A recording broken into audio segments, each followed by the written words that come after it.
Hello!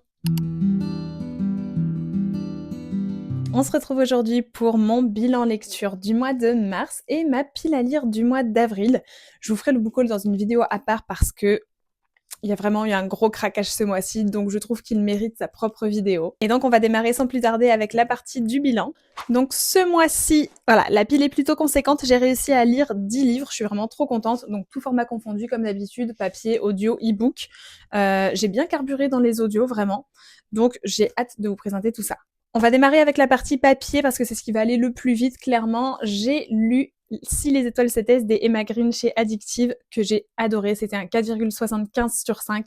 J'ai vraiment beaucoup trop aimé cette histoire et j'ai extrêmement hâte du tome 2. J'ai trop hâte que les filles l'écrivent, il est en cours d'écriture, etc. J'ai trop hâte qu'il soit fini, qu'il soit publié et que je puisse le lire parce que vu la fin qu'on a eue, clairement j'ai trop de questions. Je veux savoir absolument ce qui se passe dans cette scène-là. Dans celui-là, on va donc suivre Astrée, qui est une jeune femme de 24 ans qui vient de perdre son mari, et du coup, elle va en Écosse, sur l'île de Skye, pour déposer ses cendres, parce que c'est de là d'où il vient, et voilà, il voulait que les cendres soient déposées là-bas.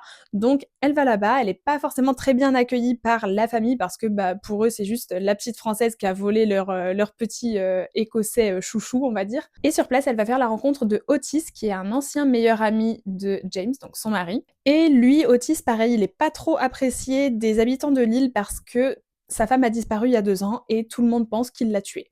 Et j'ai vraiment adoré cette histoire, c'est le parfait mélange entre romance et enquête. On a vraiment tout cet aspect à se poser les questions de est-ce que la femme est vraiment morte? Est-ce qu'elle a juste disparu? Est-ce que c'est lui qui l'a tuée? Est-ce que c'est quelqu'un d'autre? Qu'est-ce qui se passe? Et il y a, pendant le temps où Astrée est là-bas, un autre meurtre qui va survenir sur cette île. Donc pareil, est-ce que c'est toujours Otis le coupable? Est-ce que c'est quelqu'un d'autre? Voilà, qui se cache derrière tout ça en fait? Et également, est-ce que Astrée connaissait si bien que ça son mari? Et vraiment, j'ai adoré voilà, tous ces questionnements, toute cette petite enquête, cette ambiance-là à voilà, savoir qui tuait les gens sur cette île, clairement, qui les faisait disparaître, et en même temps, la petite romance entre Astrée et Otis, qui sont voisins du coup quand elle habite sur l'île. Franchement, j'ai adoré, c'était le mélange parfait entre les deux. Après ça, j'ai lu La Révolte de la Reine de Morgane Moncomble chez Hugo Roman, que j'ai je vais dire j'ai adoré à beaucoup de livres honnêtement, j'ai beaucoup aimé mes lectures de ce mois-ci, mais celui-là c'est un 5 sur 5. On n'était pas loin du coup de cœur, franchement j'ai trop aimé. C'est une petite romance dans l'ambiance historique, donc 1788 à Versailles, inspirée de Marie-Antoinette pour le personnage féminin donc de Acacia. Acacia qui est donc une princesse autrichienne, fille de l'empereur et qui doit épouser le roi de France, donc Alexandre. Et on va suivre du coup toute cette histoire où ni l'un ni l'autre ne voulait vraiment ce mariage, mais ils n'ont pas trop eu le choix, etc. Et puis évidemment, les sentiments vont commencer à naître entre deux, tout ça, comme d'habitude. Mais j'ai vraiment adoré tout le cadre, voilà, historique, Versailles, les grosses robes, tout ça. Franchement, c'est des ambiances de livres que j'aime beaucoup, que ce soit en livre ou en film. En fait, j'adore ces ambiances-là, et j'ai vraiment, pour moi, été plongée dedans. Alors oui, ce n'est pas une histoire qui est factuelle, ce n'est pas 100% ancré dans la réalité ni rien. C'est bien écrit d'ailleurs dans l'avant-propos que c'est juste pour mettre un cadre, que ça se passe à Versailles en 1788, mais rien n'est factuel vraiment dedans. Voilà, pour ceux qui râleraient comme quoi c'est modernisé, que le langage est modernisé, tout ça, que les vêtements sont modernisés potentiellement, c'est bien écrit dans l'avant-propos que c'est modernisé. Donc il n'y a pas à se plaindre à partir du moment où on est au courant, c'est écrit dans les 3 premières pages du bouquin. Donc voilà, franchement, je l'ai trouvé très bien en sachant que voilà, le but était d'avoir une romance historique mais modernisée, etc. J'ai adoré. Ensuite, en e-book, j'ai lu Anatomy of an Obsession d'Orlan Gray chez Adonia, donc qui est le service presse du mois de mars. Il est sorti en début de mois et franchement, je l'ai trouvé très sympa. C'était un 4,5 sur 5 pour moi. C'est un thriller mélangé à de la dark romance. Voilà, on a une histoire avec un tueur en série, un stalker, une étudiante qui du coup se fait stalker et qui va habiter chez un de ses nouveaux camarades de classe. Et lui, ce camarade-là, a un frère qui est un acteur très renommé, etc. Et forcément, on sait pas trop lequel des deux est le stalker ni le tueur. Et j'ai vraiment beaucoup aimé cette ambiance-là. J'ai beaucoup aimé voilà cette petite angoisse, ces petits questionnements qu'on a tout au long du livre, à savoir qui en a vraiment après elle, en fait, qui en a vraiment après Nana. Et encore une fois, la fin. Mais la fin. Je me doutais qu'elle allait nous faire une fin comme ça. Et quand j'ai lu l'épilogue, je me suis dit: «Bon, elle a vraiment fait ça», mais du coup, on n'a pas de réponse concrète et c'est aussi bien que frustrant, en fait, mais j'ai adoré. Ensuite, j'ai lu To the End de Dune Serra, toujours chez Adonia, qui est le service de presse du mois de février. Donc là, j'étais un petit peu en retard dessus. Encore une fois, je vous ai pas montré d'ailleurs, mais la beauté des livres, encore une fois, comme d'habitude, ils sont trop beaux. Celui-là, j'ai un petit peu moins accroché. C'était un 3,25 sur 5. C'était sympa, mais j'ai eu plus de mal à rentrer dedans, à m'attacher au personnage, à me plonger vraiment dans l'histoire. Là, on va suivre Nali qui va intégrer une académie, donc une école un petit peu particulière, et là-bas, elle va y faire la rencontre de Rohan, qui est donc un autre étudiant comme elle, sauf que il va se passer plusieurs choses, ils vont se mettre ensemble, tout ça, et il va y avoir un événement qui va faire qu'ils vont se séparer au bout d'un moment, et ils vont se retrouver après plusieurs années plus tard, quand ils seront du coup plus adultes, on va dire, enfin ils seront dans la vingtaine, et là, ils vont se marier. On aura une histoire de mariage arrangé, alors qu'ils ne peuvent plus se saquer, qu'ils ne se supportent plus, qu'ils ne voulaient pas se revoir, que le seul but de Nali, c'est de faire tomber Rohan et sa famille pour ce qui s'est passé à l'époque, etc. Donc on a une histoire un peu de vengeance. Et j'ai eu un petit peu de mal vraiment à me plonger dedans à cause de la temporalité justement de l'histoire. Tout va un peu vite entre les protagonistes, notamment dans la partie 1, puisque vu tout ce qui se passe après dans la partie 2, on est obligé d'amener vite les choses pour qu'ils puissent passer à quelques années plus tard pour la partie 2. Mais j'ai trouvé du coup qu'ils tombaient beaucoup trop vite amoureux l'un de l'autre, que c'était tout de suite trop rapide sur oh là là, je l'aime, tout ça, tout ça. Donc ça m'a un petit peu dérangée à ce niveau-là, c'est pour ça que j'ai eu un petit peu de mal. Et après, la partie 2, je l'ai trouvée très sympa. On avait plus d'action, etc. dans la partie 2. Mais pareil, j'ai trouvé que c'était un petit peu répétitif dans le comportement de Nali. C'était souvent les mêmes phrases, souvent les mêmes menaces, les trucs du «et si je fais pas ça, tu vas faire quoi?» En fait, elle réagit tout le temps pareil, j'ai trouvé. Du coup, ça m'a un petit peu j'ai trouvé que c'était un petit peu redondant, ça m'a un petit peu saoulée à ce niveau-là, mais l'histoire en elle-même, l'histoire du voilà, on a fait notre histoire, il s'est passé quelque chose, on s'est séparés, on s'est retrouvés plus tard, c'était pas voulu, enfin, pas forcément voulu, et on a fini par devoir s'épouser, etc. J'ai trouvé ça très sympa en revanche. C'est pour ça que j'ai quand même mis 3,25 sur 5. Donc voilà, je suis plutôt mitigée sur celle-ci. Et pour terminer la partie e-book, j'ai enfin fini If We Ever Meet Again de Hannah Wang, qui est donc le tome 1 de sa saga If Love. Donc dans celui-là, on va suivre Farah et Blake qui ne se connaissent pas. Ils vont tous les deux faire une année d'échange à Shanghai, enfin une année d'échange comme un Erasmus un peu à Shanghai. Ils vont faire leur année à l'étranger, ils viennent des États-Unis. Et là-bas, ils vont être vraiment entre étudiants pendant un an, tout ça. Donc, il va y avoir des rapprochements, des amitiés, des couples qui vont se former. On a toute la vie étudiante, en fait. On a le spring break, on a plein de moments de la vie étudiante, la remise des diplômes, tout ça, tout ça. Et en fait, on assiste à toute leur année d'échange, en gros, à Shanghai. Et donc, les histoires entre Blake et Farah qui, de base, ne voulaient pas forcément se mettre ensemble pour X ou Y raison qu'on voit dans le livre, qui vont quand même tenter de se donner leur chance et ça va mal se terminer et c'est pour ça qu'on a le tome 2 qui du coup nous montre la fin de leur histoire. Donc là, je vous verrai, je l'ai mis dans ma pile du mois d'avril. Et sur celui-là, on est sur un 3,5 sur 5. Pareil, j'ai trouvé que c'était un petit peu rapide, le rapprochement entre nos deux protagonistes. Voilà, au bout de 2 mois, 3 mois à peine, ils sont déjà in love l'un de l'autre, etc. J'ai trouvé que c'était plutôt rapide, mais j'ai bien aimé l'ambiance étudiante, l'ambiance à l'étranger. Et après, donc pour la partie audio, j'ai écouté Final Offer de Lauren Asher, donc le tome 3 des Dreamland Billionaires. Finalement, c'est lui mon préféré. Voilà, moi, on me sort un parent célibataire. Forcément, j'adore les histoires avec les parents célibataires. Donc là, c'est une mère célibataire qui retrouve une de ses anciennes relations. Ils se retrouvent plusieurs années plus tard et ils se retrouvent à devoir cohabiter. Parce que donc, elle, c'est Alana, elle habitait à l'époque, sa maman travaillait pour les garçons donc de la fratrie qu'on suit depuis le début. Et elle a gardé la maison qu'elle avait à l'époque, elle vit dans cette maison-là, sauf que cette maison-là appartient en réalité au grand-père de Callahan, et là, Callahan, il en hérite, sauf que dans le testament de son grand-père, il doit la vendre. Surtout qu'elle, elle y vit avec sa fille, et donc sa fille a passé ses 5 premières années de vie dans cette maison, donc c'est vraiment chez elle. Et donc ils ont eu une histoire entre eux il y a plusieurs années, là ils se retrouvent parce que lui revient vu qu'il doit vendre la maison, ils se retrouvent à devoir cohabiter dans cette maison pour une certaine durée, et on voit tout ce qui va découler donc de cette cohabitation et de cette histoire de vente de maison. Franchement, j'ai adoré. J'ai bien aimé. On a des personnages qui ont des traumas, qui ont vécu certaines choses, qui ont des addictions. Là, on parle beaucoup d'addiction dans ce livre-là. Et j'ai beaucoup aimé qu'on soulève ce sujet-là, comme quoi c'est c'est difficile de traiter ça, comme quoi, même si on veut, on n'y arrive pas toujours, qu'on peut vite replonger, tout ça, tout ça. On voit pas mal ces aspects-là et j'ai vraiment beaucoup aimé. C'est un 4,75 sur 5 pour moi. J'ai aussi écouté Quicksilver de Callie Hart chez Nox. J'ai trop aimé.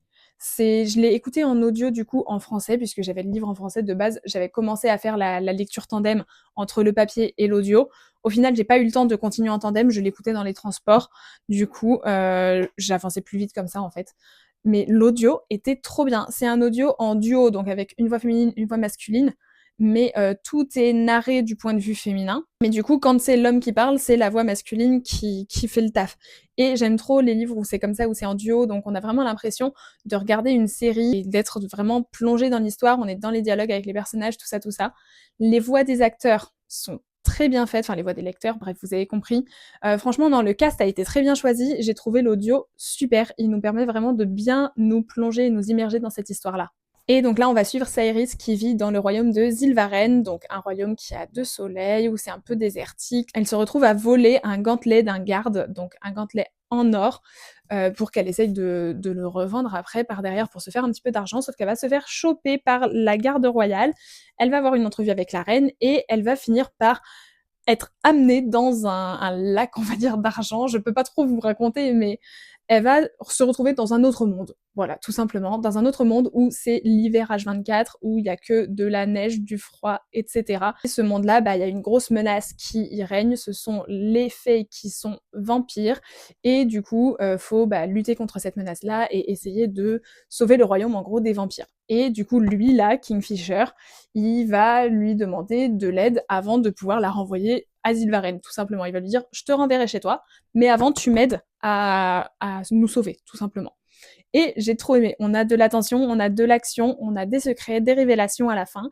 J'ai hâte d'avoir la suite, clairement, parce que vu la fin, j'ai hâte de voir ce qui va se passer après. Franchement, j'ai beaucoup aimé. C'était un 4,5 sur 5. Et ensuite, pour terminer, j'ai lu les 3 premiers tomes, donc sur 4, de la saga Off Limits de Katharina Mora. Donc on a le tome 1, Until You, le tome 2, Dr. Grant, et le tome 3, Professor Astor.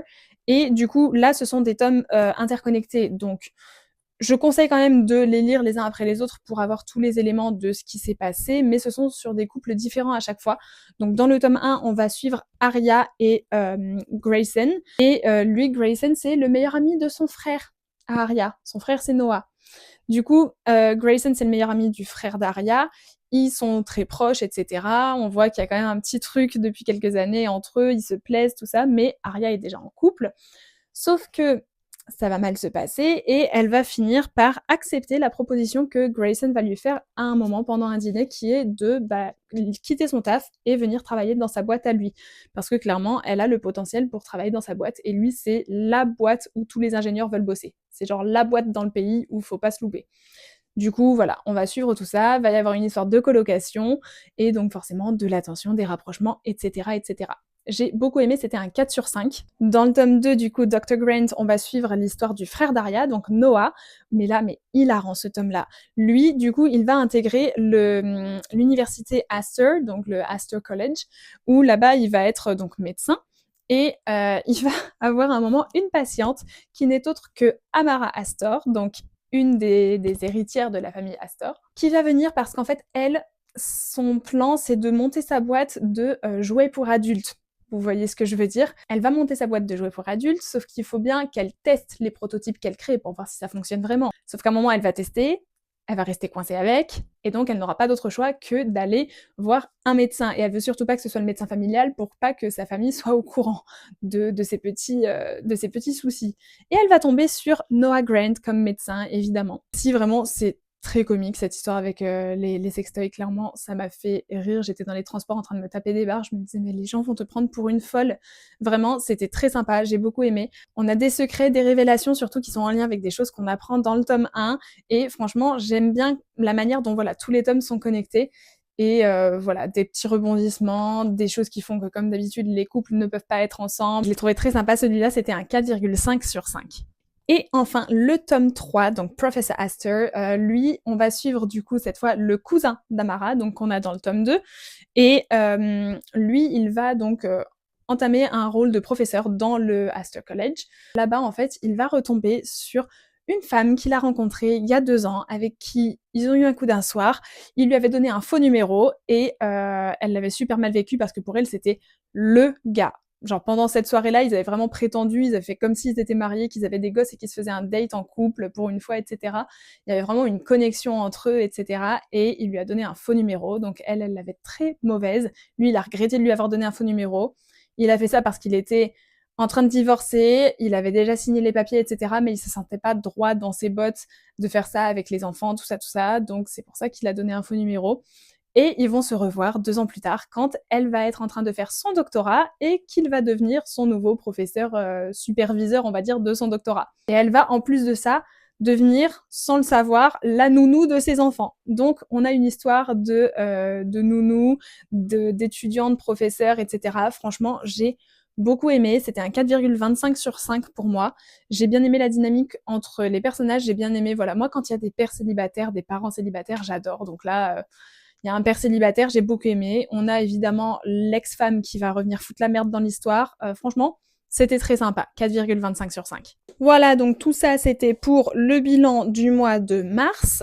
Et maintenant, on va passer à la pile à lire du mois d'avril. Je crois que j'ai mis 6 livres dedans. Donc en tout premier, on va avoir Our Vicious Lies de Lila Mars chez Hugo Roman, qui me tente beaucoup trop.